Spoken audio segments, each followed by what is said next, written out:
Yo, what's going on? A quick word before we get into the podcast. It may seem like we've rushed into things. It was because the first episode that we did introducing ourselves got corrupted, sadly. So we're going to hop straight into our second episode, which is about basketball. You'll get used to the names and faces as we go along. But just as a quick introduction, you got me, Marcus, in the bottom left, Jordan, bottom right, Gavin in the top left, and Dwayne in the top right.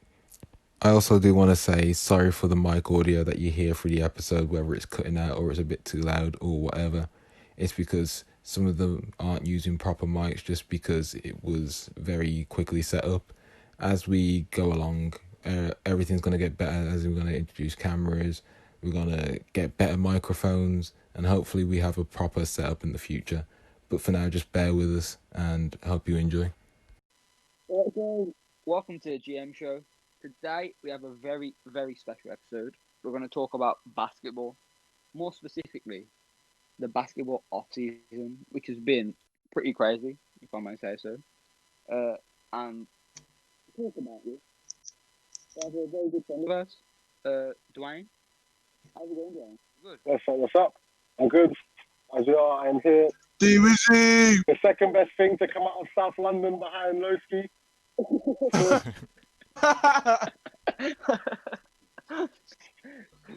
Yo, I am here. Shout out Kenneton, SE. That's where I'm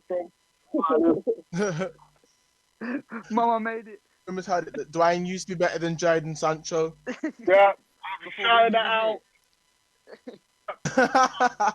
ACL went at the age of 5.5, and from then my career was never the same.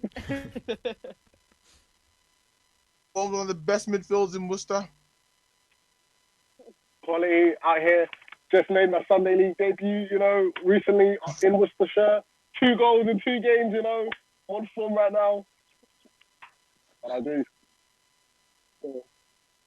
Dwayne, as we know, well, I say we, I mean us three here. You support the Lakers. So, I guess the first question is, why? I don't know, first of all, it stems from starting to play basketball, innit? I'll be straight up. I started to play basketball just to get out of school. Straight up. Basketball games used to leave lesson 45 minutes early. I was like, get me out of here, man. Get me out of here. So I was like, I'm going to start playing ball. And then, Kobe is Kobe, we miss him. He was just the hottest thing. So that was the first jersey I ever got given. And from then, the rest was history. I will say I decided not to bandwagon. I stayed loyal to my Laker days through the horrible times of Kendall Marshall, and Jordan Hill, and all those brothers. Timothy Mozgov. So, yeah. Little do people know. I was in the hotel room when D'Lo snitched on Nick Young. That's my guy. Yeah. Damn, Lamar Deng stopped playing like 3 years ago. We still paying him. The guy stopped playing 3 years ago. We're still paying him. My British brother's getting P, man. Thanks. Yeah. Still got another 2 years on that contract, hasn't it? Yeah. So Mad. So I'm getting paid. I'm you know what? I'm glad I stayed loyal. It made this year ever so sweeter. And we became the champs. It became seeing LeBron lift that trophy in Miami in front of absolutely no one because of COVID. Thanks, mate. The bubble trophy. The bubble trophy, but made it ever so sweeter. But hey, we're going back to back. We're going back to back for sure. There's a good chance after your off season. So looking into it, this might be one of the best off seasons since Miami got Ron and Bosch to join Wade at South Beach. But I don't know how you've put this team together. Managed to get Montrez in. You've got rid of some of the. I wouldn't say dead weight because player Rondo's a player, but you've got rid of Rondo, you've got rid of what's his name? Dwight Howard. To be fair, I think they just got the chip and ran. I was like, that's it for me. I can chase the bag. Yeah. I feel like they've upgraded every position. Yeah. Howard and replace him with Harrell, who I feel like for the way the NBA is now, the modern day NBA, he's a better player. I feel like Howard's a better overall player all time, but also just like I feel like as a player, but the way the NBA is now, Montrez is a me of how Draymond was a few years ago. Like I don't rate Draymond very highly, but a few years ago Draymond was built perfectly for the way that the league was. I feel like that. I will Obviously, say, I don't. Rob Pelinka was robbed of Executive of the Year this year, but I think before the season starts, he has to get it again. Who got it? Who got it? Who got it last year? Was it Masai Ujiri? I think so. Was Yeah. it Daryl Morey? I know for sure. If it's Rob Pelinka Messiah didn't. Jury, bro, if it's the Raptors one, he shouldn't win it, fam. Okay, they've done great, but that's because of the coach. Like, bro, they lost their people. I think it probably this year will go to Sam Presti, but I think we'll get onto him at a later time. But Rob Pelinka has done an awesome job. Magic leaving is probably the best thing that's happened to the head office at the LA, at the Lakers. I think the best signing you've made. I think Montrez is a great signing. He's a great backup to AD. He's going to play, the big man / power forward kind of facilitating big man. But picking up D Schroed makes your bench so much deeper. That makes me so upset. And he brings playmaking in. He can score. He can pick up the slack. So if you do need to, if it's deep in a game and you need to get some points, you can put him on and you can put LeBron back at small forward and quite a big lineup. I also think that adding in Schroeder helps the fact that Rondo's getting on a bit. I feel like he maybe has a couple more years left in him at a decent level, where Schroeder's still pretty young. I think he's only like 27. 28, yeah, it's like 27, 28. Exactly. So he's at least, I'd say, 4 or 5 years in him. 4 or 5. He's coming into his peak. He's found his role in the league now. Exactly. He was starting at Atlanta for a while, and then he obviously moved to the Thunder, and being a 6-man suits him perfectly. I will say quickly, Lawrence Frank from the Clippers won Executive of the Year. Should we say the Flippers? Ooh, the Clippers won it. Yep. Won the Clippers GM. Lawrence Frank won Executive of the Year over Rob Pelinka. In their defense, on paper they were nice. This.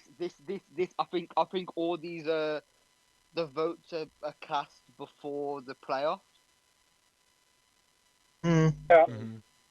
Yeah. The only difference between that is Rob Pelinka just got AD. He picked up AD and chucked away a load of draft picks. So if it had gone wrong this year, in hindsight, it would have been an awful move for him. Plus, if AD wasn't a fit, it would have been a Dwight Howard situation where you'd have got a man on a 1-year deal and he might have left. So it does make sense. It doesn't at the same time. They did get 2 top 5 players at the time. And no one expected pandemic Pete.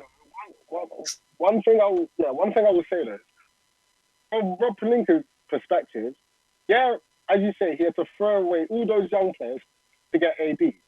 But that meant he then had LeBron, AD, and maybe 2 more rookie players, and had to go and find 5 or 6 complementary players to play around LeBron and AD. Players that were going to fit a system and be able to build a culture. Kawhi got Paul George to come with him. Lawrence Frank ain't had nothing to do with that. Kawhi had already made up his decision. He was leaving Toronto. He was going to go to LA and said, I ain't going there to play by myself. PG, come with me. Lawrence Frank ain't got nothing to do with that. That's true. Then you go throughout the season, and the Lakers, who aren't favoured, because all we hear throughout the year is the Clippers are the favourite. The Clippers are the favourite. From Skip Bayless and all of these, man. The Lakers, pre-COVID,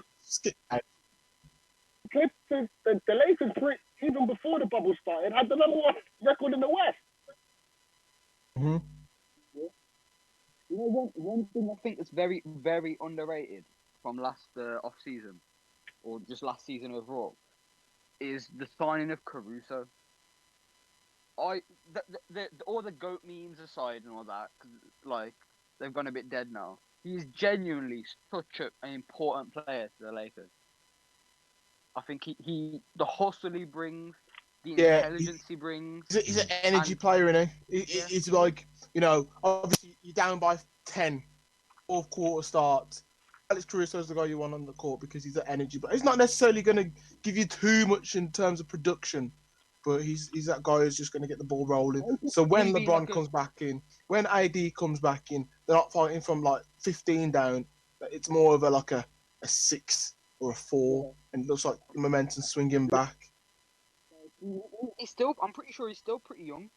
I Like think it's like 25. he- 25 maybe? Obviously, he come from the G League, isn't he? Mm-hmm. I could be wrong there. I won't be surprised if he starts this year. I think there's a good chance he starts because he's 7 in Feb. The only thing is KCP signed a big contract this year, isn't he? 3 years, 40 mil. yeah. I think between KCP, Caruso, and Wesley Matthews for the 2 and the 3 spots, because LeBron's going to play the 1. Yeah. I think It's a good Matthews is going to come off the bench. consideration to have. Yeah, no, I don't know. Yeah, I'd probably go Matthews off the bench just because I think he's the bigger out of the 3. And just for spacing, I'd probably just go with KCP at the 3. I think if they play Matthews off the bench, it's a good mixture of experience and youth. Yeah. Like he's doing it for a few years. At one point, he was a pretty. You could argue he was top 10 shooting guards in the league. At one point, like I also think if Lakers get it right this year, probably the closest AD is going to come to individually being the best player in the league. yeah, realistically, I there's don't see LeBron ever winning MVP again. Because even though he's the best player in the league, The league doesn't do it. they're just not going to give it to Yeah, him. the league won't do it. They never do it to older people. But I think AD needs to now. I think there's more pressure on AD this year than there was last year. Last year was chip or bust. You needed the chip. You needed chip. You needed chip. And that was a team pressure. That was more LeBron's pressure. Milwaukee's got that pressure now. LeBron's chasing shadows. Yeah, of course Milwaukee's under pressure, but LeBron's chasing shadows here, trying to beat Jordan for the GOAT. In the younger generation, I personally say LeBron's GOAT because I've seen him more. Yeah. Last Dance changed my mind slightly because Jordan was a killer, but I love LeBron. I think now AD needs to say, this is my team in 2 years. This is my team in 3 years. You don't need to go and get Giannis. Don't make cat space. I'm not taking the 1-on-1. This is my team. How I see it as, it could be a better version of Kobe and Shaq in terms of not how they played, but the fact that Kobe and Shaq was the main guy when he first come. Shaq was the superstar, and Kobe was the upcoming guy who could have took over. And then Kobe started to take over, and then it all started going south between Kobe and Shaq. I feel like AD could be what Kobe became, but LeBron and AD don't do a Kobe and Shaq and don't implode. The difference is AD's been a star for years now. He's been player in the league for time. He's just been in the wrong place. LeBron doesn't have a Shaq ego. That's true. If DeMarcus Cousins could have stayed fit in New Orleans, it could have been a different story. I mean, But like I feel like that's his entire career though. With Cousins. His entire yeah. Could be again this year. I think he's a great pickup for the Rockets if he can stay fit. Yeah, if he can stay fit. I was hoping the Lakers were going to re-pick him up. I thought, hey, they could sneak him on a vets minimum, because he might be thinking, well, because he came this year winning the chip, and then obviously he got injured.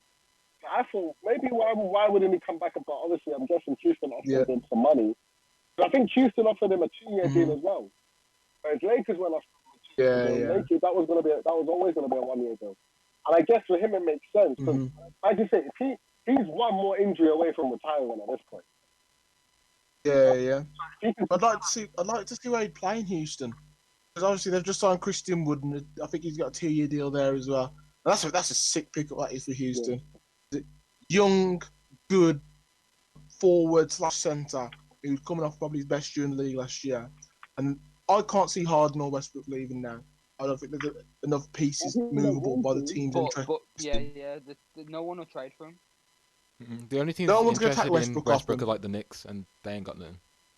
Yeah, but the Knicks are desperate and they've got nothing to offer. That's what I'm saying. I heard the Hornets wanted him as well, but then they went and Michael Jordan did. GM Michael Jordan does and goes and offers Gordon Hayward 140 million over 4 years. Oh yeah. Baffling. That is How my they're best deal of offering the Gordon summer, just Hayward because that. of Gordon Hayward. For no one else but Hayward's Gordon agent. Hayward, he got that bag. I gotta rate him. Yeah, Gordon Yeah. Hayward's agent is up there with Trooper Martin's agent. Yeah, but Facts. Hornets love it. Michael Jordan loves doing good things and following up with awful things. Yeah. So you go and get LaMelo at 3, who could be. He's got the potential to be the best player in that draft. He's got the Yeah. highest ceiling. Facts. And then he gives Gordon Hayward a 4-year, 140 deal. He's 31 and hasn't played regular minutes since he broke his ankle. He didn't even Just deserve got that when rich. he was an All-Star in Utah. You know what? I seen a meme on Instagram, yeah, and it summed it up. There was a picture of Michael Jordan in it, and it said, Michael Jordan is the Michael Jordan of bad owners. The thing is, That though, sums it up. the thing is, another meme I saw, yeah, Is which is very true. Is they just got rid of a big ass contract. I think it was Batum, maybe. Yeah, there was a Batum big was ass on contract. And Yeah, I think Batum. Biombo's a Yeah. free agent at the moment. Yeah, Mm. 2 big ass contracts they got rid of. So instead of going, okay, next year, a massive year in free agency, LaMelo performs, we could maybe attract the big star. They're not going to. It's a small market team. So picking up Gordon Hayward's not bad. I think he's a very good fit, and I think he's going to play quite well in the team. However, 4 years, 140 million to a guy who hasn't played more than 60 games in 3 years. That's stupid, man. You pick him up on 3 years for something like 80 mil. That's sweet. That's calm. That is. You know what? The maddest contract I think is Derrick Jones Jr. He's earning more than Montrez, and he's gone to Portland. Montrez is at Lakers. I mean, That's his dunks are good, but it's not worth paying him 19 mil. No wonder we let him go. Again, fair play to the agent. You got paid. That's yeah, true. some agents. But you know what? We were saying that. I've been saying this for a couple of them. These men who entered free agency this year, yeah, they have to half consider themselves lucky because of the short time span between the end of the season and the start of the new season because of COVID. People are just getting paid for no reason, man. There's no time. Checkbooks left, There's right, no and centre. time. People who don't deserve to be getting paid are just getting paid for no reason. Because teams need to fill roster spots. Because training camp like 2 weeks away. Training starts 11th, innit? Yeah, it's the 11th of December training It's starts. like 2 So weeks they need away. to get their squads ready. Yeah. So people are just getting paid for no reason. You know why?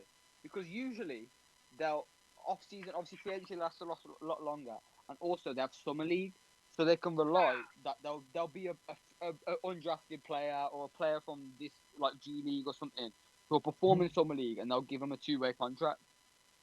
But they can't rely on that this year, so they've had to like basically. That's what I'm saying. Bang average player in P this year. Yeah.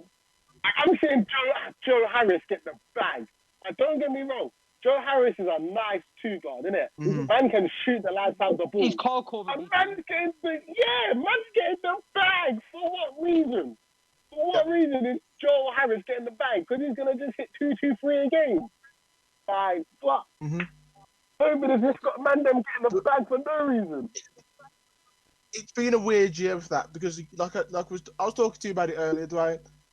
How some of these players are getting these max deals for no reason whatsoever. De'Aaron Fox is just baffling. Yeah, I know. I have a flag. Like it was when he's not a bad player.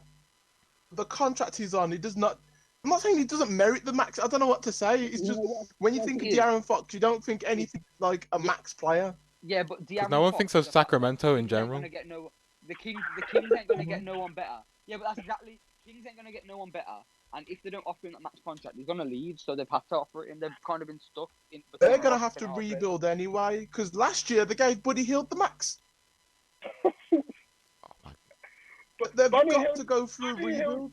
Buddy Hield don't even want to be there from 2 years ago. Buddy Hield been trying Exactly. to get out from time ago. At least 30. I'm sure I fam, saw there's no somewhere way that he's he at 25. retweeted. I'm sure he retweeted Eric Bledsoe's tweet from when he wanted to leave Phoenix. I packed his bags time ago. He doesn't want to be in Sacramento anymore. But the problem is they need to rebuild for the draft. They're never going to get anyone good through free agency. They've still got Harrison Barnes in their team.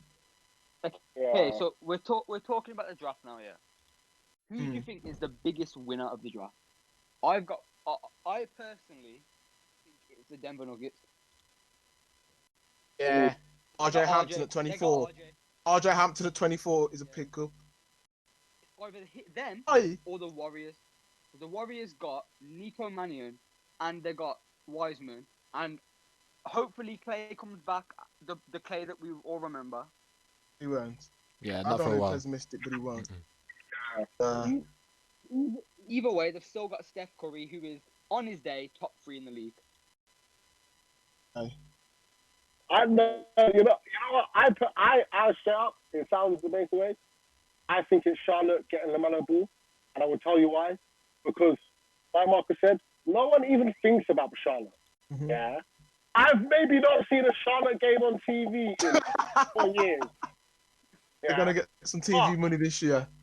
They're gonna get some TV money because they're Uh-huh. gonna have LaMelo Ball playing the one. Yeah. Yeah, I think like The Timberwolves fan in it. interest on. I think like 800% went up on their site when the ball got announced. Like the sales were through the Yeah, roof. like this is what I'm saying. Like, yeah, in terms of basketball wise, right. The Warriors picked up some nice players, and Minnesota picked up some nice players, and then like there's a couple steals. Like I know even Trey Jones from Duke went deep to the Spurs. I Yeah. think that's a crazy thing for the Yeah, Spurs. so guard heavy they are though. They're so They're guard guard heavy. heavy. Yeah. I think if you can use that right in terms of they have so many athletic defensive guards, you can also put the ball in the hoop. Yeah. Because remember, you have guys, they have guards like Lonnie Walker who are 6'6", 6'7". In the NBA, yeah. you can play them at the 2, play them at the 3, and go guard small like OKC did, where they'll have Schroeder, Chris Paul, and Shai all on the court at the same time. Anyone's gonna be able to do it. It's gonna be Pop. Yeah. Anyone's gonna be able to turn 4 guards that are very their defensive output's probably better than their attacking. It's gonna be Pop. All they do is play good fundamental basketball. So you've got like, Derek White, Lonnie Walker, Trey Jones. Who's my other guy who I think is going to be most improved this year? Deontay, yeah, he's a baller. Deontay Murray, I reckon, could be MIP this year. You know one thing that you're forgetting about Charlotte though is as much as they've done this dumbass contract on Hayward, even though he's a good player, and if he's fit, let's say he's fit, I'm not saying he's going to be worth the contract, but he's definitely worth being. He's definitely going to elevate them. Yeah. And if LaMelo performs like we all believe he can, but then the one big piece is Devontae Graham. My guy is a baller. Like Deontay Graham, but I can tell you now, we're going to look at the standings in when does it finish? It's going to finish like April because it's 72 games, April or May. Hornets will either be the 9th or 10th seed. They're never ever going to make the playoffs. Maybe not, but then 9th or 10th seed with LaMelo Ball. If LaMelo Ball is going to get better each season, and Devontae Graham's young too, he's going to get better each season. 9th or 10th seed is a good start. And I like the Knicks. Next year's draft is meant to be deep, apparently. Yeah, Cade Cunningham's going number 1 in it. Yeah. People are saying that like you can go 1 to 15 and find a superstar next year. Let's just say this like basically Cade Cunningham's kind of like he's set to go 1. It's kind of like he's like the Zion of this draft of like no one else is gonna pick anyone else at 1. But then the rest of the picks like Kuminga, if you look at like 10 different mock drafts, Kuminga can go from 2nd all the way to 15th, and he's a sick player. It's just the fact that certain drafts are saying he'll go 15th because even though he's a sick player, he's going to play in the G League. which people don't even though I rate it, people don't rate it as much as college. But then certain people are saying, "Yo, forget if it's G League or not. Look at Lamelo. He went second and he played in the flipping Australian League." And the Tell you thing, what, the thing, I really like the Knicks picking up Obi Toppin. Not because they don't need him. Okay, they got rid of Bobby Portis.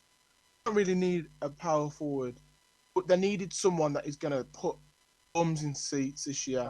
They need someone that is going to be a human highlight reel because RJ Barrett is nice, yeah, but he's not going to make me want to watch the Knicks. But when I see these highlights on NBA Top 10 plays and I don't know, I see a lob to Toppin, and we're like, damn, I might have to go and watch South the Knicks next time. I just want to see what they do because they've got Tibbs as coach as well, who I like. I just hope they're not a laughing stock again this year. They've got to show some signs of improvement. I don't think they will though. There's something about them that just don't work. What would you call improvement for the Knicks? I don't know. They need to do something next year. Uh, I think I was I'd looking at say, their stats earlier. All what their was that? point guards are just whack. Julius Randle didn't do much Yeah, this season. hmm yeah. Robinson They've had got to his be stretch of aiming for at games. least like 35 wins this year. How much did they get last year? Just over 20. not a lot. Just stat check Yeah. that. Not a lot. Yeah. I'll tell you that right now. I'm talking to you while I find the stat. So I've just done it. obviously, we all probably agree that the Lakers are the biggest winners this offseason. So, Yeah, but who would Yeah, you say is the 100%. second biggest winners? For me personally, there's two teams, but it depends. I feel like the Hawks and the Thunder, but it all depends on what the Thunder do with those picks. Because realistically, my thinking is Presti's going. I've got all these picks. Yeah, I'm gonna I'd trade say for a the big star. Suns. Well, Suns have been that's a good shout as well, to be fair. But it's also about CP3 still. CP3 is about 35 now, I think.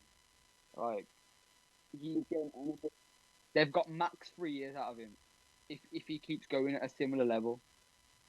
But I feel like the Hawks have the fact that they haven't got a stand other than Trae Young, they haven't got a standout star with him, complement him, but they don't have any glaring weaknesses.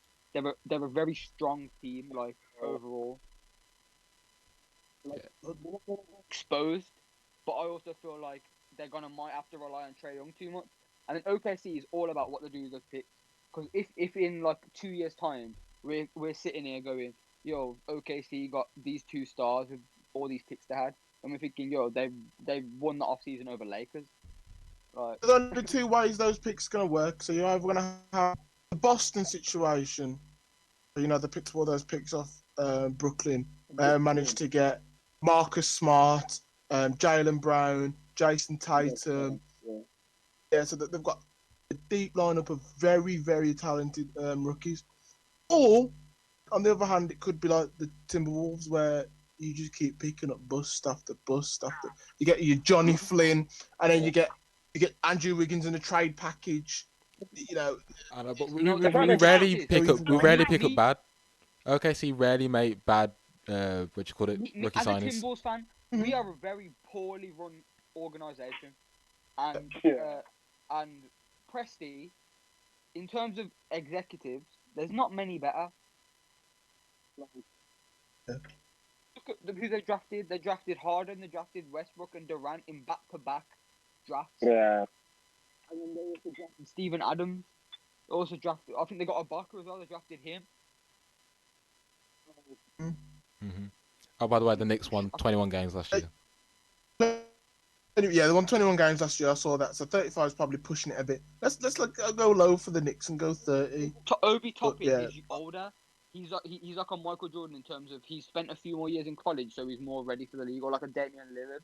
Yeah, he's NBA ready. I just want him to improve his perimeter shooting a bit more than That's the we'll see. Because obviously perimeter shooting's that's probably everything the big in the difference game. between him and like a new I can't say his name. The Onyega Nuga, I can't say his name. Oh, There's two O's. Nyeka Yeah. Nuga, Yeah, whatever yeah. his name is. Like Yeah, he's probably got more potential, but he's not NBA ready. Hmm. He's a project. So and that's why I feel like teams like that, like players like that, should be drafted by teams like a Spurs Hmm. or a Warriors. So Like, personally, coach, I'm a very good happy. organization, and players to like Hmm. guide them. Yeah, so like for example, Miami's picking Precious Chua, kind of like that because it was exactly what we needed. We needed another big man who, a bit mobile, could move their feet, still defend and get a bit of offense. Like Precious Chua, he averaged 49% last year in 31 games, 15 points, 10 rebounds. Probably isn't the best shooter when you've got like Tyler Hero, Kendrick Nunn, uh, Duncan Robinson around him. You can get away with it a little bit. He probably needs to develop it a bit more. His usage wasn't the greatest, but I can't say I'm too upset with the way it's gone. Obviously, I thought was gonna just keep rolling with it, almost like the Lakers. Have just keep rolling with our success last year. I'd be happy to be like the fifth, sixth seed again. Maybe get a nice first round win.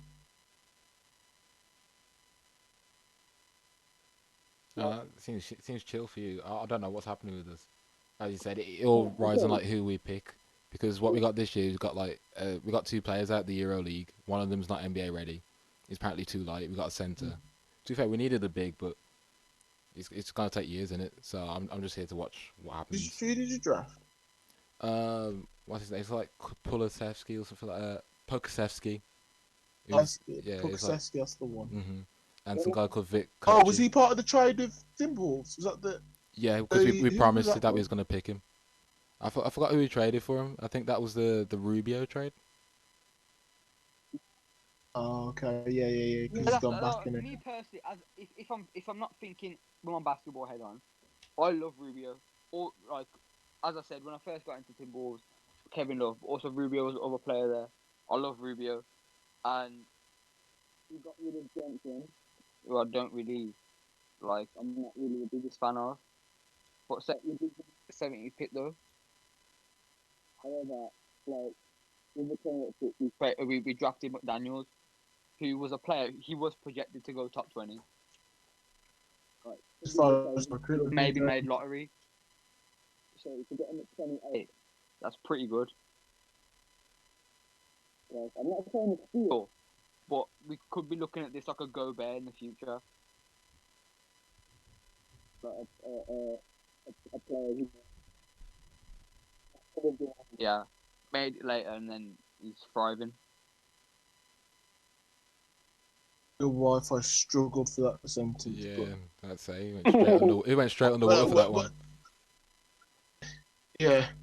So, like, Marcus, what do you expect OKC to do this year then? Because obviously, Dwayne's expecting to win it all with the Lakers. I'm expecting a mid-seed. Uh, Shut up, fam. I'm expecting a mid-seed. What do you two think on, like, T-Wolves? I think you've got to be pushing for playoffs, and obviously, Marcus, I think you're tanking. yeah. I think it's probably a strategically good move. The long Obviously, term, Shy is going to be just incredible, man. because ESPN have put up the way that we're projected to start, and it's SGA, Diallo, Dort, Baisley, and Horford.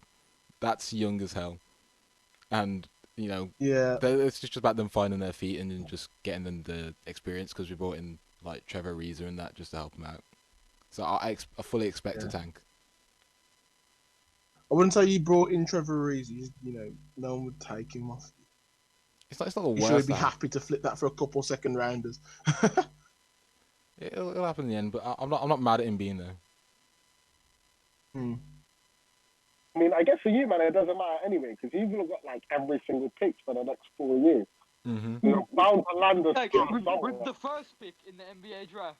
I'm just mad OKC. at With the second pick in the NBA draft. OKC. I'm just mad at Seth we got rid of Steven Adams. Not because he was good or anything. He was just a nice guy to have around in it. And what you call it? He was like the only like face. He's the only like face that we had at OKC now that Westbrook's gone. Kevin Durant's gone. Uh, We still have Steven Adams. Now it's Shay's team, innit? You know what the maddest stat I heard is over the last week or so? Mm. Being Pelicans player on their roster. yeah, I've seen that. That's mad. Yeah, Zion's the only player. And the man, how many games did he play at the end? He played like 20 games last season. And he's the longest serving player. Oh, that can't be true though. There's BI's there. Because Yeah. I think it was part of the trade went through. I don't know how it worked. That's what was said. Yeah, I think yeah. because drafted it happened. After the draft. You can't like agree term, and then after the draft it started. Yeah. Yeah, because free agency didn't start till after, innit? So yeah, that's crazy. Zion's the longest tenured Pelican. That's mad. One thing I want to say though is Mhm. in terms of off season, like for the Timberwolves, one thing I'm scared about, Malik Beasley, man. You just paid him as well, didn't you? Yeah, we just gave him a 4-year, 60 mil contract. Mm-hmm. He did end the season averaging 20 points on 40% from three, but that was, I think that was over like that was only over like 20 games when after he got traded to us. And like there's been a history of players in the league who they do it for their contract season. Like the biggest example is Hassan Whiteside. My guy's the king of let's perform on my contract season, then do fuck all when I've got a match. He's on a minimum now, isn't he? He's on a minimum in Sacramento. And watch him average something stupid like 15, 12, and 4 blocks or some shit like that. Gav, if you want to feel better about That's Malik, fine. Marcus Morris That's- just got 4 years, 64 million from the Clippers. So yeah, The Clippers, man, they're down bad. these man, It's all these right man for have just people had like their Hassan girlfriend Whiteside. leave. Yes, just had Hassan their Whiteside girlfriend is leaving. just like who's the man I'm thinking about? Andre Drummond. He will get you 12 and 12 every single night, but now it's not enough. Yeah. If you don't That's the thing. space the floor, Hassan Whiteside if you and Drummond. can't guard perimeter as well as in the paint, you're not a utilised player in the league anymore. These are the players that maybe 40 years ago, stick them in the league, bro. They would have been dominating. Yeah, you got Hassan Whiteside just skyhooking from like Exactly, deep. bro. They're putting Bill Russell numbers up, but no one gives a shit about that anymore. You got to be athletic. You got to cover all 5 positions now. It's a positionless league now. Because if the Pelicans wanted to, if the Pelicans wanted to, they could start Zion the 5 and they could play him at the 1-2. They don't care. It's just you've got to be able to play every position. You got to have a little bit of playmaking. You got to be able to hit a shot if you're open. I truly believe Zion is he is the future of the league. Like Luca the way he's performing, but I just think is there something about Zion? Like if he stays fit, I could see him being a mixture of Charles Barkley and someone like a Shaq. Just pure domination, but with Charles Barkley's just like just finesse at that I side. don't know, man. My problem with Zion is, he doesn't create his own shot enough. Yeah. Like, it's like the dance and the lobs and all of this are all fun and games. And it's like, come the end of the game, can he give you 8 points in those last 2 minutes to win you a game? Mm-hmm. I don't know. I don't know if question. it's like his own shot. It's great calling Zion the face, but at the moment we've seen such a small sample. amount of him play. So I would He look. played I like would 30 look at. games. I would still look at someone like before him. I'd look at Luka Doncic, Trae Young, Jason Tatum. D-Book. Yeah, D-Book, but he's been in the league a while. He's been in the league a while. Now he's got a half decent team around him. Now he's got a half decent team around him. I want to see, is he just a scorer in a rubbish team, so he puts up useless points, or is he a scorer in a team that's going to make the playoffs, going to get to the second round? Is he going to be that kind of player? And I do rate him. but I need to see it from. I haven't seen it from him yet. I've seen it from Jason Tatum. I haven't seen it from D-Book. Because you Even know though I what? want him to. I'm on the You know time. what makes me rate D-Book? Yeah. Because man's been on that dead team for years, innit? And there's the Yeah. argument that he's got to leave. And I know man signed the max a couple of years ago because, of course, coming out of the rookie deal, you're going to get the bag and whatever.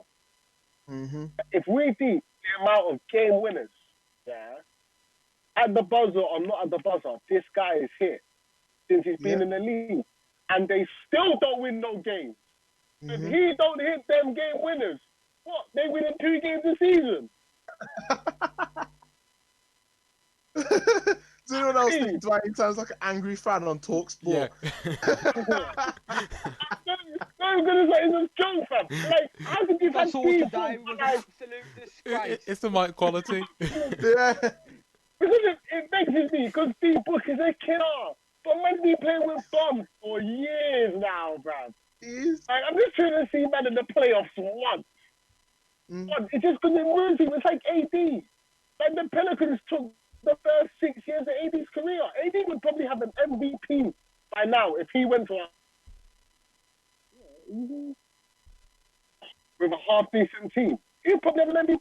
The guy, what was it? There was 1 year. The guy started the league. It's the same thing with like LeBron and like players like that. Like realistically, LeBron, the way he played, he should have probably won MVP a lot more than he has but it's just a simple fact that my man got to the finals with fucking whatever his name was. I can't even pronounce his name. The league was so different.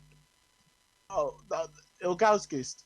The league was so different when LeBron was in his it wasn't even his prime. I think his prime was in between Heat and his second spell with the Cavs.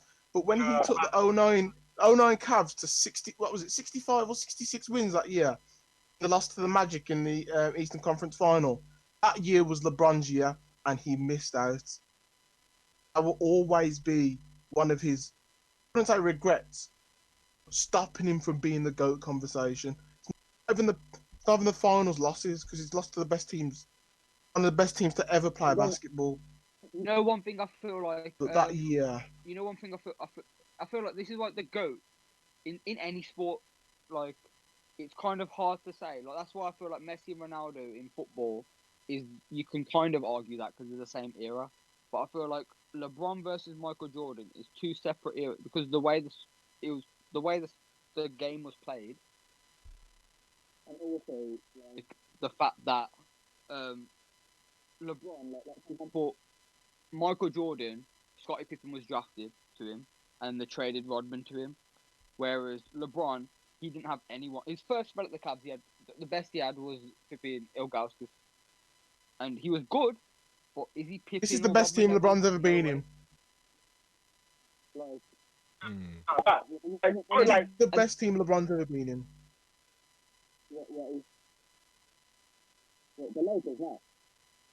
Lakers this year will be on paper the best team LeBron's been in. Because if you look at all those Heat teams, it was LeBron, D Wade. No. Look, it was LeBron, D Wade, Bosh, and that was it. We had Mario Chalmers and Ray Chris Allen, Anderson. Battier. Ray Allen was on his last legs. Shane Battier didn't play a good minute for Miami. Bro, Ray Allen won him a championship, bro. Yeah, I never said he couldn't knock down a 3. You leave Ray Allen open. He's gonna knock down a 3 anytime. But you're telling me LeBron is playing with? Oh, but they weren't in their prime. No one was good apart from LeBron. D Wade wasn't playing at his best, and Bosh was good. Don't get me wrong. And D Wade wasn't bad. It was just like D Wade on paper is probably the best player he's played with. D Wade actually playing with him never played as good as 06 D Wade. But now LeBron's got a MVP caliber AD. He's playing with the last 6 man of the year. The potential 6 man of the year. Schroeder. Yeah. He's playing with, killers right now that are on top of their game. These players are never going to play better in his life. Alex Caruso would not be as good if he wasn't knowing that LeBron's always breathing on his neck, telling him, be your best. KCP's just got the bag because why? He's signed to LeBron's manager, Rich Paul. LeBron is literally tactically put this team together. The GM is real. This team is the best team LeBron's playing in ever. And I'm a Miami fan saying that. I do agree. Mm-hmm. I do agree. Because I mean, they're like even those nice, and those Miami teams were nice, but LeBron had to do a lot. And this is why I think this team is going to be so good. And it's why Pelinka's put it together the way he has. It's not a coincidence that man went and got the winner of Sixth Man of the Year and the runner-up of Sixth Man of the Year. Because with this short layoff time at LeBron's age, LeBron is going to miss those back-to-backs. LeBron is going to load manage. I want LeBron to load manage. Because I need LeBron to be fresh in the playoffs. Does that mean he's got to miss back-to-backs? Miss those back-to-backs with your chest, big man.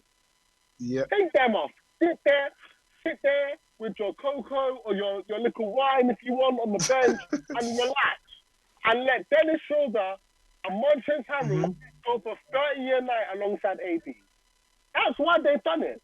Last year, it was all about what? This is why. Compliment LeBron. I've always said this is why I feel like Allen Iverson never won a championship and why Harden won't win a championship unless he goes to like a team with two other superstars is the fact that they were never load managed. Like Iverson, when he got to the finals, was averaging 42 minutes a game in regular season. Well, that's what Harden wanted this season, though, didn't he? He wanted to go Nets. But no, load management's a new term. Load management's only been in the game for 5 years. LeBron is new to it, so he still hasn't really had to do it in his career. But Michael Jordan wasn't load managing. So it's a new thing. I don't think LeBron James needs to load manage, but it would elongate his career. Was at the end of when he was at the same age as LeBron, had Dennis Rodman and Scottie Pippen, Steve Kerr off the bench, like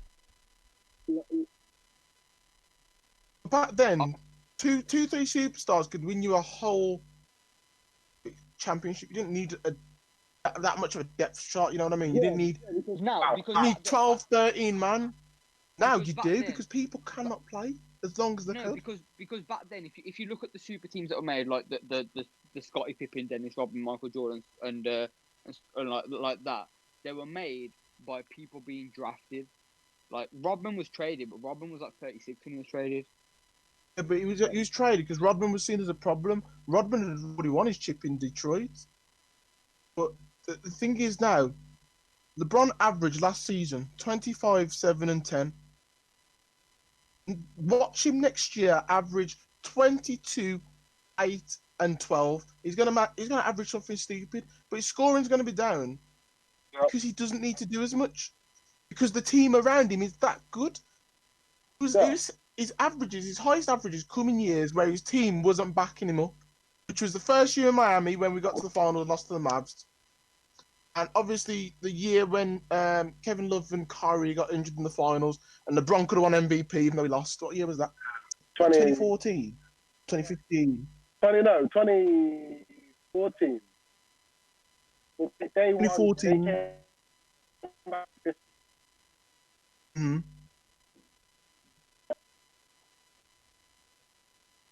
Yeah. But now it's a completely different thing now. LeBron can't do what he used to do. He's not gonna, block a shot at one end and then just jump up for the lob next end. He will do it sometimes. He now knows he doesn't need to. He can come off the third quarter and sit out and relax because he's got young guns that are gonna do it for him in the fourth. Apart from Kuzma. I think this year, if you go back to when Golden State was just ridiculous, and you used to see Curry, Curry used to go off to the point where they was up by 30 in the middle of the third, so Curry wouldn't even play the fourth. Yeah, well, obviously the game Clay scored 60. They took him off after the third because they were up by that much. Yeah. And I think this is what you're going to see in LeBron this year. And there's going to be a lot of games where LeBron is not going to play the fourth, but he's not going to need to. He's just not. They're going to say, "Schroeder, you go and score. Trez, you go and score. Kuzma, you go and score. AD, go get your 30." We're going to see LeBron on the bench. LeBron's already got his his 18 points and 12 assists, he can start the bench. Yeah. The guaranteed thing about That's what I every LeBron team is it doesn't matter where they come. They could be the first seed or the 8th seed. Come playoff time, you do not want to play a team with LeBron in. But So it doesn't matter if he misses 52 games this year. He could miss all 82. The Lakers would still qualify for the playoffs and still be probably the number 1 team to beat. True. That's true. That's how good the team is around him. That's why I'm saying it's his best. Not on paper, Miami team, just because they had that big 3, probably is the best. But for the way the team works, this one is by far his best. That's why the Lakers have won the season, because he had to work last year. Last year he still had to, put in a bit of effort. But this year it's just going to be a breeze for the Lakers. In missing. But You who would know you what's say weird is as their well? biggest? Who? Okay, let's. Who do you think is gonna be? Let's do a prediction then. Who is gonna be the 2 Western Conference Finals and the 2 Eastern Conference Finals? Early. This is really, really early. But I'm thinking in the East, it's gonna be. I think it's Celtics. Be someone else. I'm going, it's Celtics Brooklyn. I like the sound of that. Celtics, I want to see how KD comes back from that. He's been out for a year Yeah. now, so I would say. even it's Celtics Brooklyn or Celtics Bucks. I think Celtics versus Nets, and I think the Bucks will be a first round elimination, and Giannis leaves. I'm going Bucks Nets. Just Okay. because I think they're gonna go hard You know, for Giannis. It's just like they gotta try and do something there. But then 'Cause for that team's to in their happen, shit Marcus, if for that to otherwise. happen, it'd mean the 1 and 2 seeds have to be the Nets and the Bucks, which I can't see happening. But you know what we have forgot about? 76ers. yeah, he's not like Who did they trade for again? They traded with the What's OKC. Who did they trade Curry? for? Steph Curry, who has 44% from 3, yeah. career But average. they got Doc Rivers. Doc Rivers as I well. don't Yeah, rate Rivers. I do not rate Rivers at all. I do. I think I respect any man that wins a chip. As with, He did, but then a scary big 3. but then he flopped it. He should have won more with that team, and then he went to the Clippers and flopped it. AG got injured the year after. That's why they couldn't go back to back. But the they Clippers And then missed. they lost in 2010. There's Kobe. Yeah. The Clippers missed their window. They had about a 2-year opening before the Warriors became who they were. I think there's 3-1 up against the Rockets in the Eastern Conference semi-finals, and the 3-1 lead. And then obviously they were contending with OKC in that little time as well, where we thought the best duo ever in KD and Westbrook were going to take the league by storm. Yeah. I'm making excuses for him, but those are the reasons why. I do think he's a good enough coach to win another chip at some point in his career, though. You know what? I just don't think Ben Simmons and Joel Embiid work. Nah. And I feel like they could work. Yeah. And there's nothing like, yeah, people talk about spacing, and it's like, yeah, cool.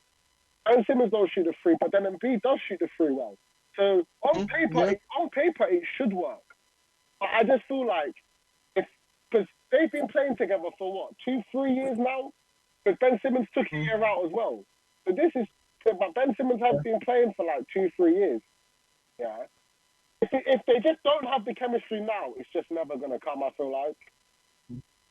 Problem is, Ben Simmons is too scared to trust in his own shot. It probably isn't that bad, but he won't use it. And the other thing is that, I remember, I think it was not last year, year before, Joel Embiid had a bit of problems with Brett Brown, and he said he didn't like the way he was using him.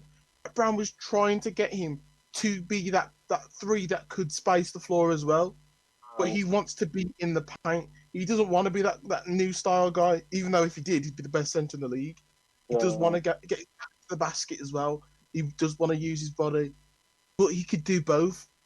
It just maybe Doc Rivers is the new coach that might kick that into that little thing in the process. I don't know. I'd like to see it.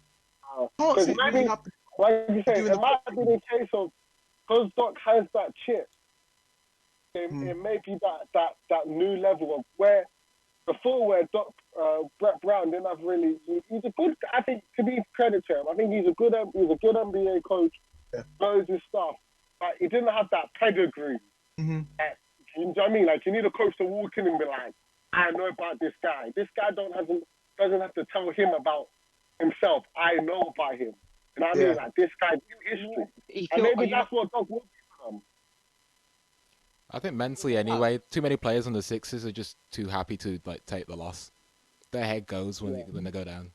You know what I feel like Yeah. Doc Rivers doesn't have like that a Popovich has, even a Frank Vogel, a Steve Kerr, is that like Sir Alex Ferguson hairdryer treatment. I feel like Doc Rivers just seems too nice in terms of like I feel like he'll be the type of guy if his team loses, he'll be like, oh come on guys, we need to do better next time instead of being like, You think Frank Vogel has that? I think Frank Frank Vogel Vogel does. wasn't coach last year. I think well yeah, Le GM, but It was LeBron's team, that was. Everyone knows that was LeBron's team. He might as well took the clipboard out of his hands at timeouts. He was just there to look pretty in a suit. okay, but then like, I feel like one thing that Doc Rivers doesn't have is he doesn't have that hairdryer treatment. He doesn't have that. If his team's losing, I feel like he'll always be the type of guy to encourage him instead of being like, yo, what the fuck was that? That was absolute shite. I don't know if that works in basketball as much as it does in football, though, because if you look at Phil Jackson, didn't look like the guy to, bollock Michael Jordan for doing something wrong, or he was the type of guy to put his arm around someone. When Tony Kukoc took the last shot, I think it was in '95, and he sat Scottie Pippen. He didn't then, take Scottie Pippen in the back and scream at him. He kind of looked like he was the type of guy to put an arm around his shoulder and say, One thing. because I drew this player out, respect me. He had the respect, and that's what the difference was. It wasn't necessarily the demeanor of screaming at someone. It's just depends. Some people listen to different voices, and I think maybe having a different voice, because Brett Brown's been there from when Ben Simmons and Joel Embiid had been there. Maybe they need a different voice. Maybe they need someone to just come in and say something different to them. The one thing that Simmons, I feel like the problem between Simmons and Embiid is they're both players that need to be built around. Mm-hmm. So I feel like you can't have both and build around. Because you have to build around one. I feel like if I'm the GM of the 76ers, I build around Simmons because I feel like he has the most potential. I feel like Embiid, in terms of the modern day NBA and the way his mentality works, he won't change. Whereas I feel like as much as Simmons doesn't shoot at the moment, I feel like with the right coaching and the right person, he will start shooting more. And also, as defensively, he has the potential to be the best defender in the league, in my opinion. He has the length to be a good. He has a length to be a good post defender. He's already a great perimeter defender. If you look at the Sixers, I don't think it's the problem of having them both in a team. I think it's the problem that they haven't been able to recruit well enough around them. I cannot tell you a year where they've gone out and built a team. We've always known that shooting was going to be a problem in the Sixers. Why have they never gone out and got a shooter?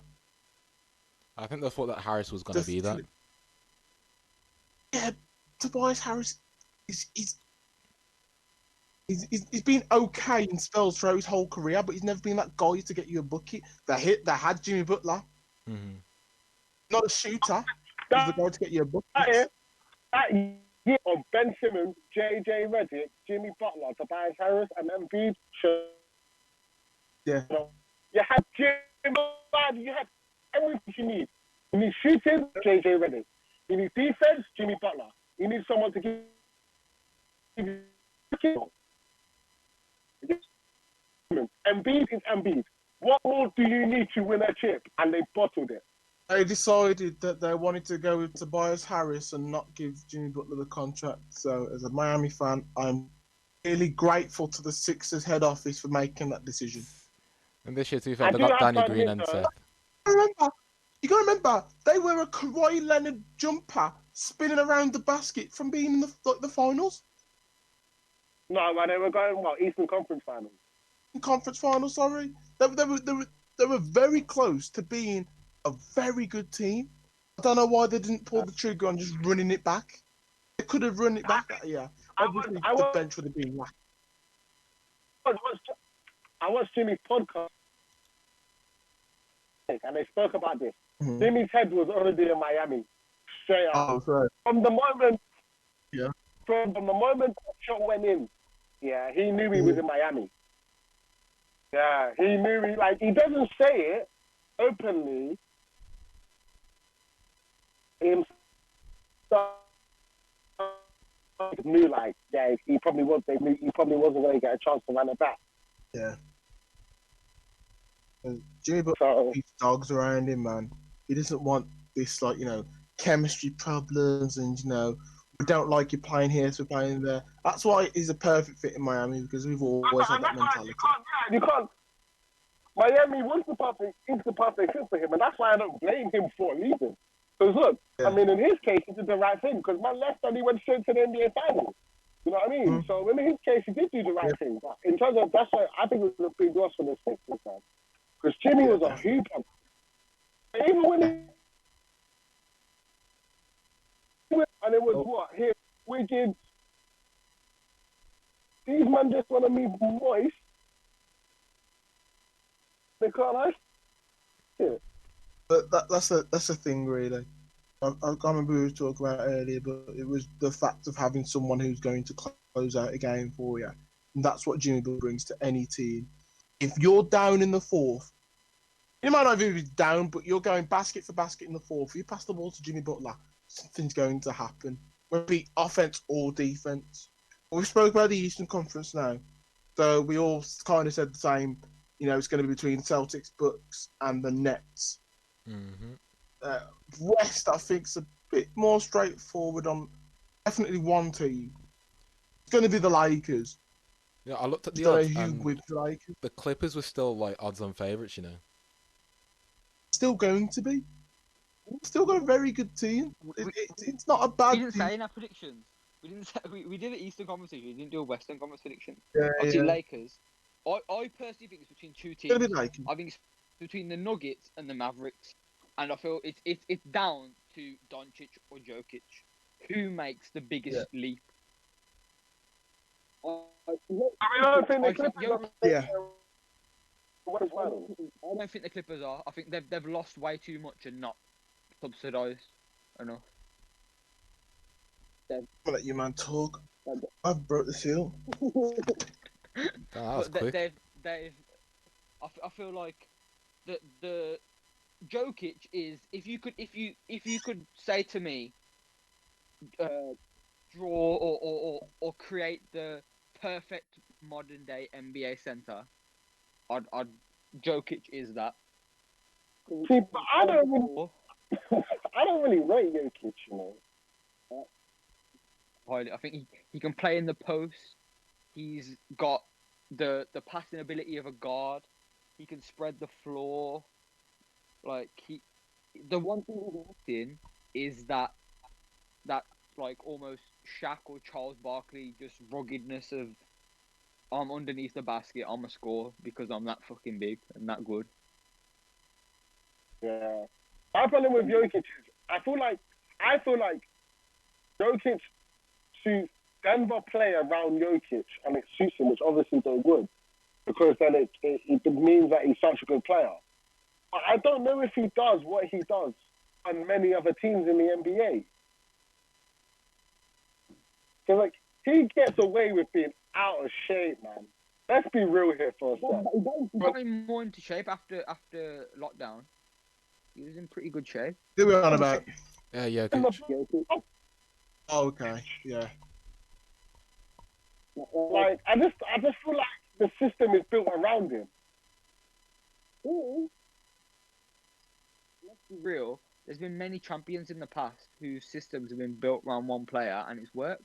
And I feel like the way the Nuggets, they literally, their future center partnership could be Bol and Jokic, who are literally two massive centers who are basically point guards. I think the Nuggets are very, very well coached. Yeah, I think they got very lucky this year.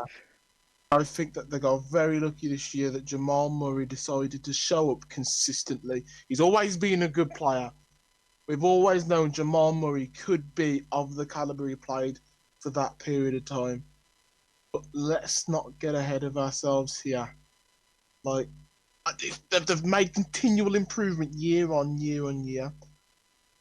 But I think it's not going to continue because they never seem to get better.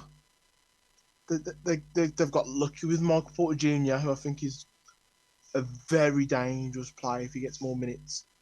Obviously, Jokic is one of the best centers in the league.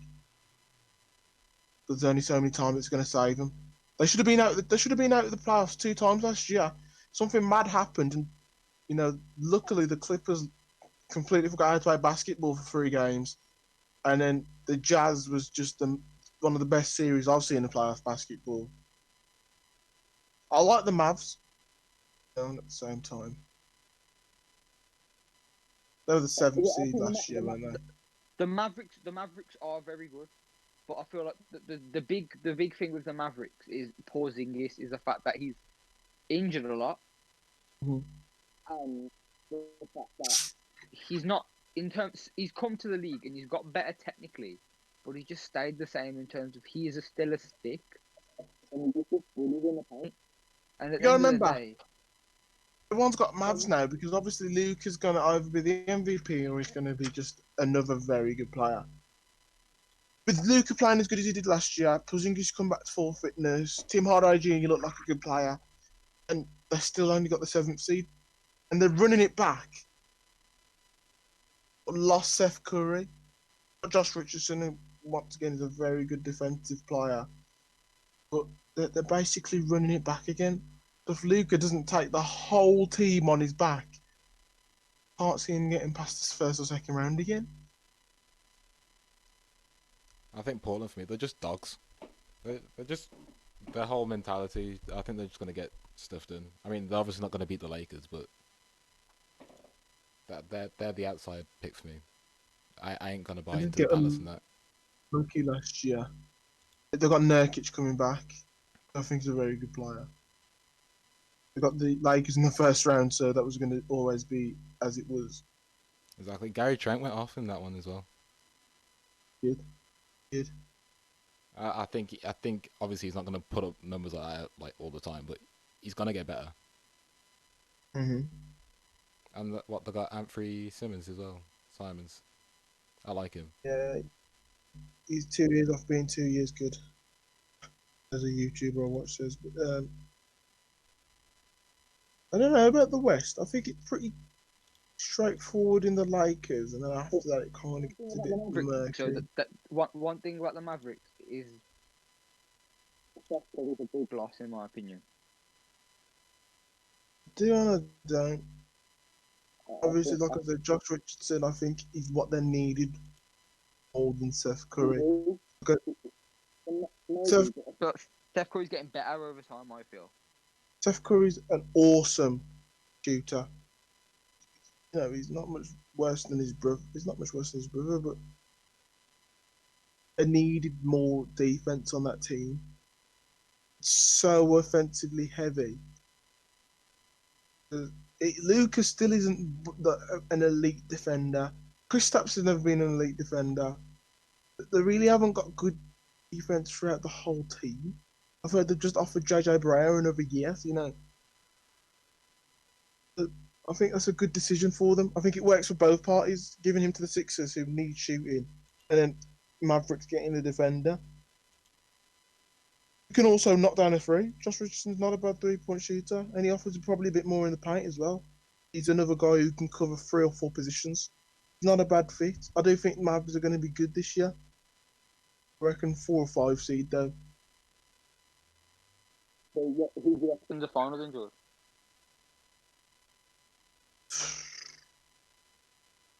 I got a funny feeling this year's going to be Jason Titans, yeah. So I'm going to go. I want to see the Lakers Celtics final. A very entertaining final. Okay, guys. Passing of the torch. Passing of the torch, that'd be. LeBron to Jason. If Jason Tatum could win that one, that would be a shift in who's the best small forward in the league / power forward. I would agree with that. Okay, Let's end this with the awards. Ward. Who our prediction for the awards. So we'll start with Dwayne, go to Marcus and George and me. How are we doing it? Like MVP, then most improved. Or we just go in. Who do you think you're going to do all time? No. So Yeah, we'll okay, go. so- We'll go. We're trying to think what the awards are. So you got Coach of the Year, executive of the Mhm. year, most improved, defensive player, Rookie of the Year. Rookie, and then obviously MVP. yeah. Again. MVP Coach. coach. Coach is a tough one, because I feel like our teams that obviously you have Suns, even OKC, because if they have a bad team, but you have Shaq playing off. But I'm gonna go Lakers. I feel like Frank Vogel's gonna earn Coach of the Year this year. And yeah, they're gonna have a good team, and everyone thinks they might be number one. But I think especially going number one last year, getting some new guys and then gelling. I think if they can get the first seed, clearing house, developing a good team, I don't see why. As well, Vogel, I'm gonna pick Vogel. I think it's about time he gets some respect.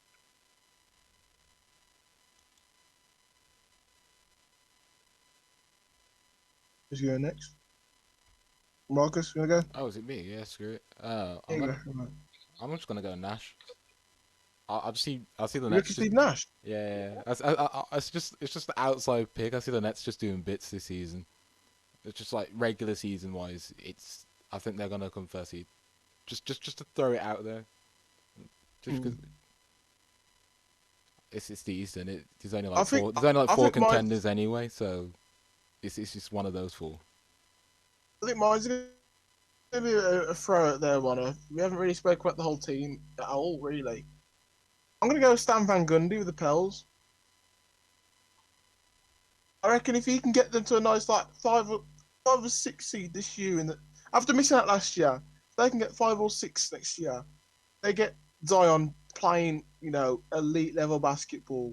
They've got Bi, who is a perennial all-star. Just could be an all-star next year. I reckon he could anyway. Get him playing well, and they're, contention by April, May. I'd like to see Stan Van Gundy get it. I think. What's it? The Celtics coach. Johnson. Is it Johnson? Brad Stevens. Brad Stevens.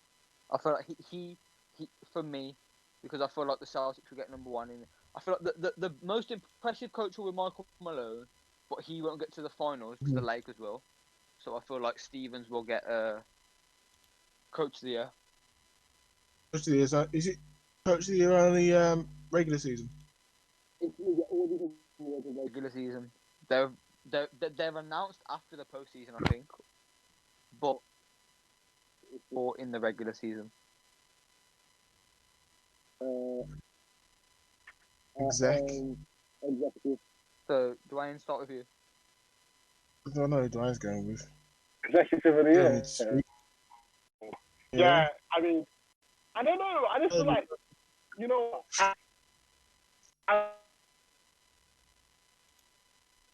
because I would rather Pelinka Executive of the Year than my man get Coach of the Year. Because Pelinka, the job Pelinka has done. I mean, so if it's got to be either or, I'm going more for Pelinka getting Executive of the Year. Because, I mean, man, the guy had no cap space either. It's not even like we had any cap space to throw around. And we somehow, like you say, we got trades on less money than Derrick Jones Jr. And no one took Man of the Year. So, you know what I mean? Like, it's crazy. So I'm going Pelinka for sure. Yeah, I'm gonna have to agree with that one. It's like I think it'd be stupid not to go with Pelinka this year. It's like when you used to sell match attacks at school and you got like He's that one kid that knows more than everyone else. He's just brought into the shit cars and just passed them out to get bits back. Like, he's done bits for nothing. He's took advantage of the entire Yes. league. So I think I it's think he did a unanimous. great job. Yeah, I think Gav. I don't know who you'll go with, but I mean, I think Rob Pelinka. Palinka's a pretty obvious one, but I feel to switch it up a bit, I feel like a good shout would be I don't know who the Hawks GM is, but the Hawks GM. I have no idea who it is either. I can't lie. I feel like that'd be a good shout just in case the Hawks do very good. I think it's the Eastern Conference is easy to do well in there, isn't it? Really. Yeah. Lakers get first seed and then go on to win the playoffs. I think that'd probably be the big difference maker in that one. What's next, right? I don't know, but the Hawks GM's Travis Schlenk. Travis Schlenk. I ain't going with him. He ain't got a nice name. I don't decided to know. I mean, Palinka ain't a great name either. In that game, Palinka. Plunku, that's the one. Rob Palinka, you know. Okay. We've gone through all that. Now let's get to the more important awards. Let's start with sixth man of the year. Sixth man of the year. D Schroed. It's this year. This year's his year, man. Come off the bench for LeBron. He's gonna score. D Schroed.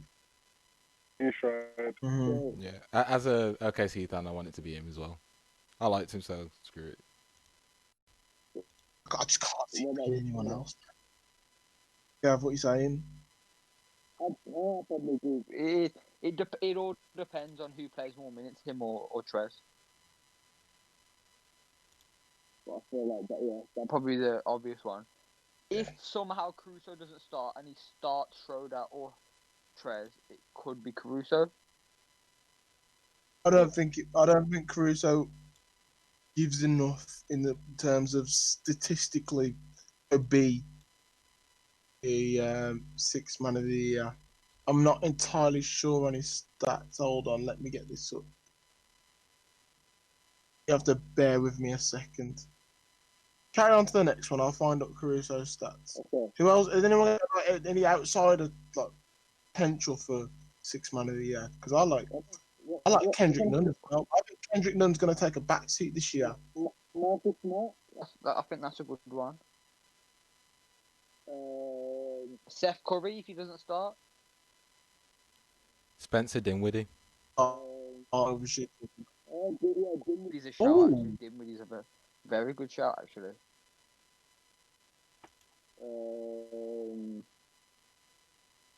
Yeah. Ryan only knows the Lakers, so he don't talk until I bring up them.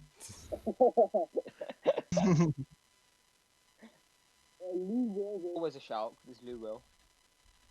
Yeah, apparently he might be getting traded. Heard rumors he'll be on the bench. Even if he gets traded, he'll probably be on the bench. Let's be real.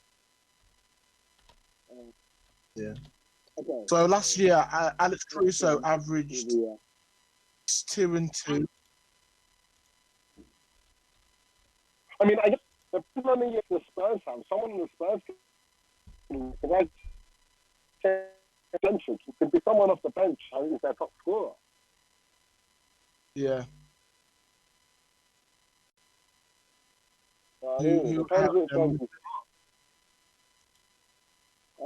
Because they usually last year, I'm pretty sure they was going with DeJounte Murray and Derek White as their 1 and 2, and like DeRozan at 3. So, but like, you have Lonnie Walker. Lonnie Walker can have a big year. Mm-hmm. I'd probably fancy him more for most improved rather than sixth man. Sure. It actually kind of leads on to the next one quite well. So I think unanimously we went with D Schroed, but obviously we had a lot of other names in there as well. But most improved player. Might sound like Harry Redknapp. Who's starting this one? I'd probably say RJ Barrett. You know. So I'm looking at someone from the Knicks. Cool and quiet he was last year. He wasn't necessarily bad. It was almost like I felt like he dipped his toe in the league. He didn't really jump in. If I could see him do something big this year, I'd love it to be RJ Barrett because I just like him as a player. I got a name. Who? I think I'm not sure what Mason. What's his name? Cam Reddish at Atlanta. Atlanta, yeah. You see what I mean? With the pickups. No, Atlanta's got a few young players as well. Because I was thinking DeAndre Hunter too. So I reckon he'll start over Reddish. But that's what I'm saying. There's a lot. It sort of goes into training camp hot. Because Cam Reddish can hoop, man. Like Cam Reddish is like he's just that wing that every team wants. Good length, is like what 6'8", maybe long, can shoot a three, can drive. You know what I mean? So yeah, I like the shouts out of Atlanta. To be fair, because I've been looking at his stats. He averaged 10 points per game in his rookie season, then 16.7, then 18.2, then 18.5. It's not much of an improvement, but how he finished in postseason, Jamal Murray. yeah. Jamal Murray. 25, 24. It's probably the most improved. I think it's kind of a weird one because obviously he's consistent. The last 2 years he's averaged what 18? Did you say? So him to get most improved now, he's gonna have to average something ridiculous like 25 and 10. Yeah, to look. I'm going with Kirby White. But the thing is as well, I don't necessarily think he'd have to average that much. I like that shout. He's gonna have to be that guy for Chicago, Kirby White. Kobe White. Kobe White could be that guy for Chicago. You know. To be fair, last season he did average 13, 2 and 3. And very well, I remember. Those numbers are instantly gonna go up. So, I'm just like, it's just. But also, I'd like to see Jaylen Brown become the man he needs to be. You know. Man. Jaylen Brown could end up averaging something ridiculous next year for the Celtics if they can get it right. Man, Derrick Rose, you know. Once again, Pistons looking at trading him, and that organisation is a shambles. He averaged per 36 minutes more than the rest of his career, including his MVP season. That's the one thing I don't like about basketball, though. It is very stat driven. Yeah, it is. It is. That's just American sports in general, though. Let's be real. Yeah, it's true. Yeah. It's kind that way everywhere, but like everything has to be backed up by a stat in it. That's the way we look at things. So it's like even most improved, it's gonna be determined by that instead of actual in-game like intangible performances. I feel like that's sports in general, though. Like you hear a lot of people talk about that now with a kind of not to go completely off. It's the people who bang the most goals and at the end of the season. They're sort of only when the people who talk deeper into it, or if you want to go deeper into it, then you hear people appreciate the players who bring a lot to the game but maybe don't have the stats. Because at first glance, it's always the guy who scores the most on the billboards or on the games or whatever. So, but it is getting out of hand. Stats are because I'll take it away from basketball for a second because obviously my first sport's football and that's what I know more about. But like it's ridiculous now because they will look at how good a player is on his expected goals, or a keeper on expected goals against or expected shots in a game. And if you're looking that deep into it, that you're taking averages from expected, not what he's delivered in the past, from what is expected of him. It's kind of mad now. It is mad to like looking at 36 is strange because obviously not many people do play 36 minutes a game. But do you see what you're seeing with Derrick Rose? I just think he's in an awful position being at Detroit, especially with the unfit Blake Griffin there as well. And they've just got rid of their best player last year in Christian Wood. So we've done 6-man, most improved.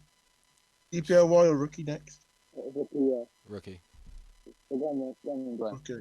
You can start. Can't think, yeah. Rookie of the- I mean, see, the most I've seen is LaMelo, but innit? But I mean, for LaMelo to win it is tough because, as I say, Charlotte's probably going to be awful again. They're probably going to have another top 5 pick. But, well, for him to win it, if that's going to happen, he probably would have to average, you'd say, something ridiculous like 20 and 10 or something. Do you know what I mean? Which you'd say, on that kind of team where if he's getting all the shots and the offense is going through him, he could definitely average. But I just don't think, at the end of the day, it's like it comes to the point where, like, yeah, cool, the numbers is important, but also the number of wins is important. And you can't just be rewarding man because he's going to shoot there. You know what I mean? If there's another guy, for instance, that comes in and averages 15 and 10 and helps Golden State get to the playoffs, argument to be made. That's your.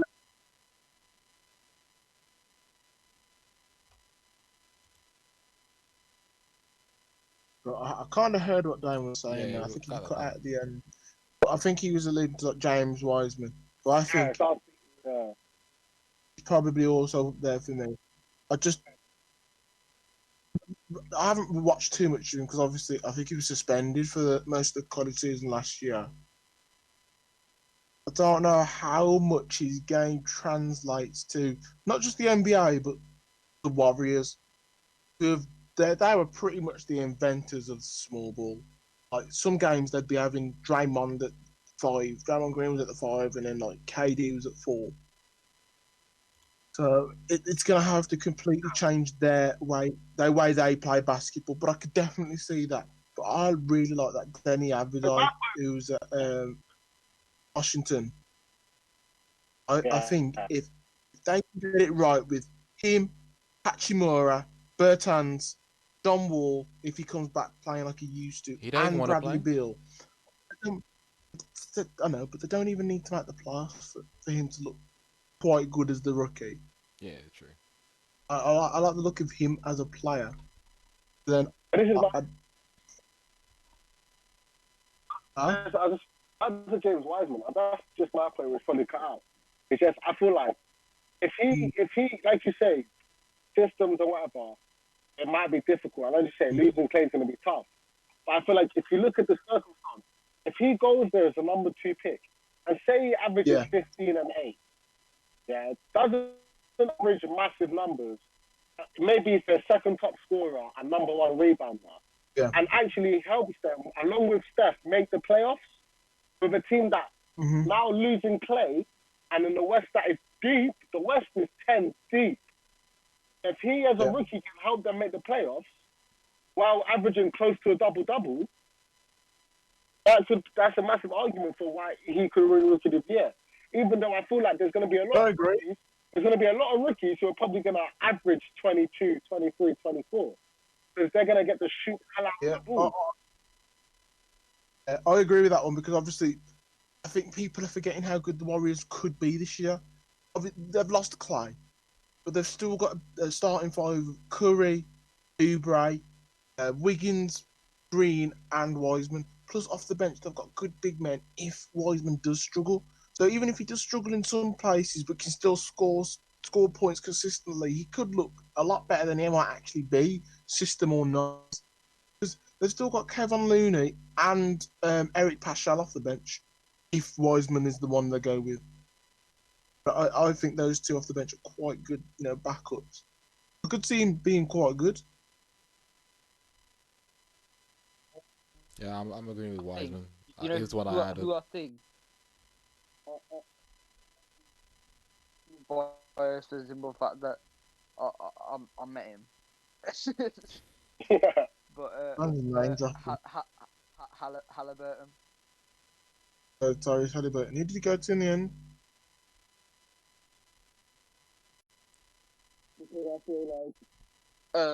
I feel like what could happen is DeAndre Fox injury, or he just flops now that he got a max, and Halliburton has to take all the playmaking. Halliburton's what, 6'6" point guard.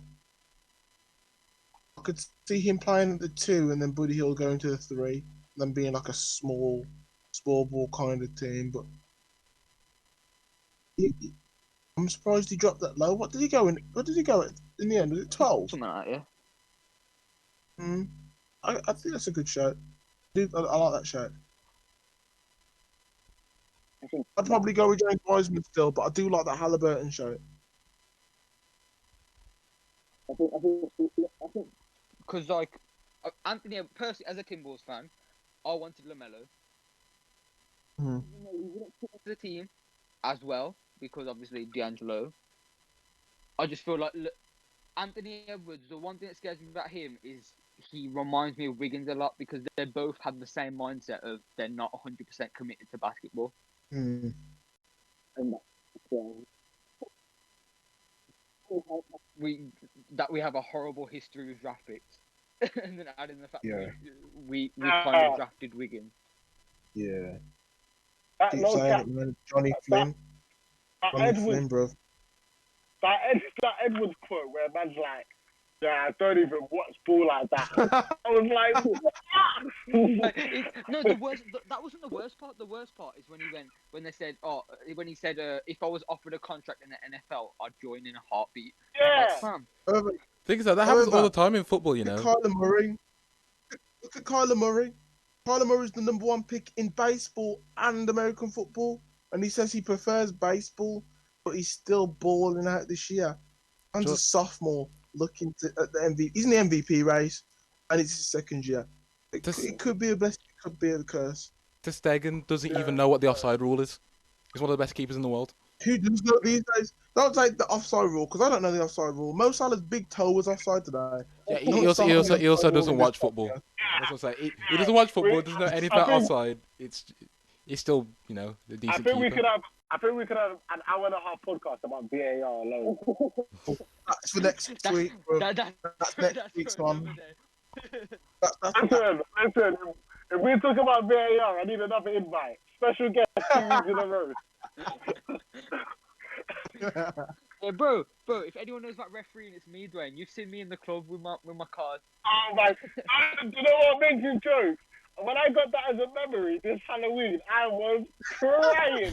I have a video of this guy in bushwhackers with his yellow and red cards, just shoulder bopping, raising both cards in the air. It is the funniest thing. I swear. Oh, hold on. Last episode, I said 20 likes for one of my friends. It's probably going to be Dwayne, because Dwayne knows me too much to expose me in the next one. So, if you want to see this video of Gavin as the referee, I only want 10 likes on this video. Just a 10. Because it's so much more fun to expose Gavin than me. I'm telling you. I don't see it as exposing. I see it as any publicity is good publicity. Hey. Plus, I was hitting that move, fam. It's cold. Brian, You got the shoulders shaking. It was very Brian, I planned. might have to expose you soon, Okay. What have we missed off? Have we missed any Defensive Player of the Year. Okay. DPOY. We got Defensive Player MVP there. Okay, Yeah. Defensive Player of the Year. For me, I feel like Giannis won it last year. He's only going to get better. Giannis again.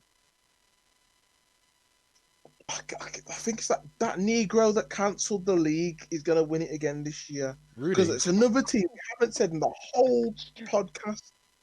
The Jazz, to them. Yeah, Jazz are a very underrated team. Donovan Mitchell is more important to the Jazz than Donovan Mitchell is. Purely because the team isn't that naturally gifted. So if they can try and keep teams down to like 106 points a night, 9 times out of 10 they're going to win, and that is down to Rudy Gobert. Even though I don't like him, even though he's French, even though he cancelled the league, it's probably going to go to him. I would like it to go to Bam, But I heard that he gets a super max if he gets DPOY, so we'll start. And we need that Giannis money. We're gonna start collecting pennies. Yep. I'm going for Kendrick Whiteside Nunn's to in the get trade off. block Giannis next year. to end up getting some next bum. Yeah.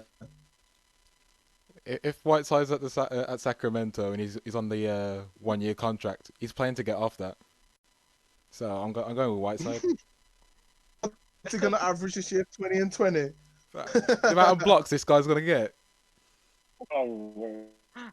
My guy's gonna be hitting LeBron Right. chase backs, man. Fans are gonna be, when he dives out for the ball, we're gonna be getting steals and shit next year. Like, you seen the clip of Jason You Tatum know, when he Miami did gave it? him. What? Wait, Miami almost gave him a max a couple of years ago, and then we traded him 2 years later. Yeah, because he wanted them back. He wanted them back, so Yeah. Miami said no. Yeah, I know. He thought he was sick. He was turning up in DJ Khaled videos and shit, bro. He's in DJ Khaled Snapchats trying to get the bag out in Miami. A joker. You want me to tell you who the Son White fan is? Theo Walcott. When man needs to get paid, man starts doing the most. And then as soon as you pay, man is a ghost. Man does nothing. I remember that year for Arsenal where Walcott must have bagged like 25 goals. And he was, and then as soon as man got paid, man could not hit. No jokes. Theo Walcott's 31. He's 31. Walcott. I See him thought with he a was top like. knot, fam. See him with a I top thought knot. it was 2 years away from retirement. My man's grown his hair out. He's 31. Nah, the maddest stat I saw was Abu Dhabi's at 33. Yeah, we talked about that no. yesterday. Yeah. Makes me upset every time I think about him. Oh, Okay. don't get me started on that. I could talk to you about Abu Dhabi for a whole podcast. Stop coming up with other ideas in the middle of a basketball one. Come on. Get back to DPOY. Okay. So defensive player of the year. I feel like a good shout because the Bucks are a good defensive team. If Giannis doesn't get it, Drew Holiday. Yeah. I can see that. And like he's like overdue as well, isn't it? Like, he's talking about him as a defensive player for years. He's not been getting that recognition. So this year, on a good defensive team, if he's clamping down point guards on a nightly basis, could be a problem. I just feel like the award just goes to big men too So often. difficult So to it's be a guard. Yeah, it's so difficult to be a guard and get DPOY. I mean, who was the last one to get it? Was it someone like Gary Payton in the 90s or something? Let's have a look. Defensive player. Like, it's literally always a big man that he can't score, but he gets a few blocks a game, like exactly like Rudy Gobert.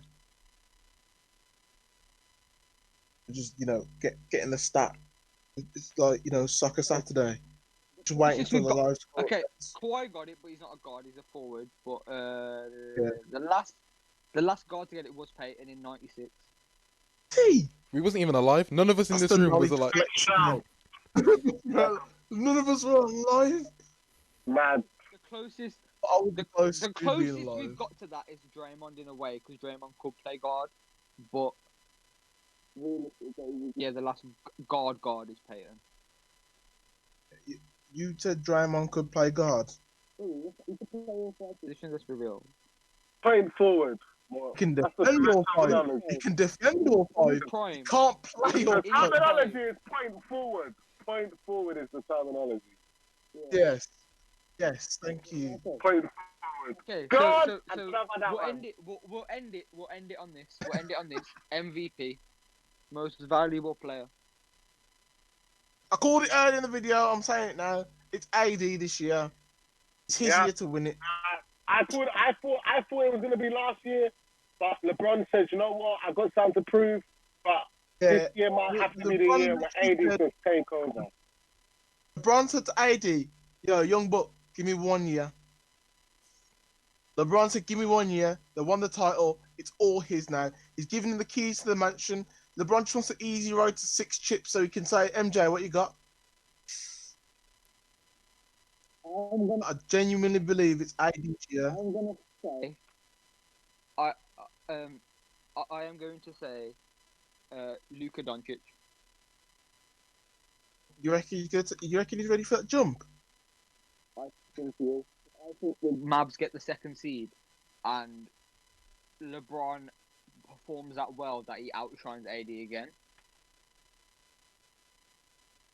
Okay, that would mean that he'd go out in. Thing is, don't forget is it's always actual season record. It's got nothing to do with playoffs because of the stupid format of it. It gets voted for after the first couple of rounds of playoffs. So it If that's still the 1 and 2 influences. seed, they're going to face each other in the semi-final, aren't they? If I know, if They that still how in the it works. final now. It's just the final, not the semis. yeah, it goes what? It goes There's 1-8, Right. 3, And 6. 1-4, or 1-3 or 1-4. yeah, 1-3 will play each other in the semis. 1-2, in 1-2. the semis, and then 2-4 or 2-4 in the semis, and 1-3. 2-5. You really rate the Mavs that highly? You really rate the Mavs that they're going to come second? I think the Mavs. The Mavs or the Nuggets, and I don't see the Nuggets. I don't I'm see saying the Nuggets over the having season. MVP. Over the season, I say Nuggets are a regular season team. They consistently get top 3. I Yeah. reckon that. But I feel like they're going to I downvote. reckon the Clippers. Once again, the Clippers are regular teams that they're set up to win the regular seed. You know what I'm saying? They'll get a high seed and then bottom the playoffs again. The Rockets, if they keep Harden and Westbrook, are still going to win a lot of regular season games. And I think that's when the Mavericks come into it because I don't think Luka's backup cast is that good. I think Kristaps is used. He had 2 good years in New York, and I think he's a very, very good second player. But they haven't got the depth. But tell me who's coming off the bench for the Mavs. So, If I'm the Lakers, you reckon Dennis Schroeder's going to be scared of JJ Barea? so wait. I just don't know how it's going to. Your opinion's your opinion. I rate it. I do think the Mavs are going to be a lot better this year than they're going to be last year. But I think if it's not Luka, I don't see anyone but Luka in the West. And if it's not Yeah. Luka, I see Kevin Durant. Let's be real. On their day, if everyone's on their day, other than LeBron, the best player in the league is Kevin Durant, in my opinion. Yeah, I don't I disagree agree. there. But However, He is coming off an Achilles. that's why I'm giving it. I've been And riding he hasn't the played Nets this entire time, but I'm gonna give mine to Harden. And the Achilles is Harden. like the Harden. Achilles done Kobe Bryant and David One Beckham. second, Gav. One second, Gav. AD's Achilles can wait another year. Harden. Yeah. He always That's goes fine. hard in regular I season don't- and burns out for the playoffs. And I don't see this season there doing any I different. agree. Everyone I sees through agree. the facade of James Harden. yeah. I feel It's like great that he averages 30 points a night. He can do it against the Kings. He can do it against anyone. But his team is never going to do anything. It's almost like the Westbrook MVP. I'm not saying he didn't deserve it, but it was given to him on almost like merit. Oh yeah, 100%. You're not going to get past the first round. There you go. You averaged a triple double, and that's what Harden does. He scores in volume, and it's great, but he doesn't score when it matters. And that's why I'm scared about Devin Booker. From talking about it about an hour ago now, this podcast has gone way longer than we thought it was going to.